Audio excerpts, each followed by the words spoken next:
Good morning. नमस्कार सर्वांना. तर आज आहे मार्गशीर्ष महिन्यातील दुसरा गुरुवार आणि आज सकाळी उठल्यानंतर श्रीजाचं काय चाललं होतं बघा, ती बाळाला झोपवत होती. त्यानंतर मी सगळं आवरून घेतलं आणि उंबरा पुजायला घेतला. तर उंबरा का पुजायचा असतोय किंवा त्याचं मागचं कारण काय? तर उंबरा पुजल्यानंतर आपल्या घरात एनर्जी असते ती पॉझिटिव्ह येत्या. आणि हे जे मी करते ना, हळद आहे त्यामध्ये गोमूत्र आणि त्यामध्ये गुलाबजल घालून पेस्ट करायचं आणि ते पेस्ट आपल्या उंबऱ्याला लावून घ्यायचं. हे लावल्यानंतर ना आपल्या घरामध्ये वाईट शक्ती येत नाही किंवा निगेटिव्ह एनर्जी आपल्या घरामध्ये प्रवेश करत नाही. त्यासाठी हे आहे आणि हे आपल्या केंद्रात सांगितलेलं आहे. तर त्याच्यासाठी हे आपण रोज केलं पाहिजे. त्यानंतर रांगोळी घालायची.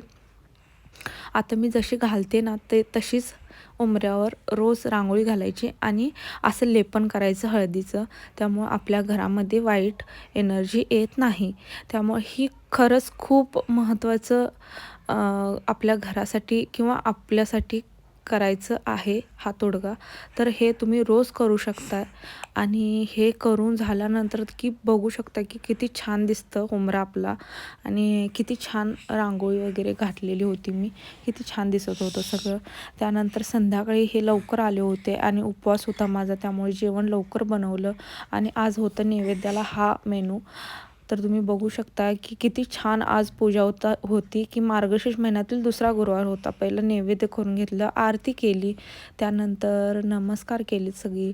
आणि जसं आपण बघा मी गेल्या वेळेला पण बोलले होते की जसं आपल्या मुलांना आपण शिकवतो ते तसंच करत असतात.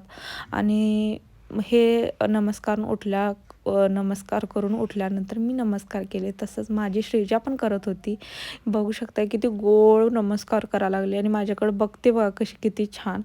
त्यानंतर अशी झाली आजची सुरुवात, अशी झाली संध्याकाळ, अशी झाली पूजा. Thank you for watching.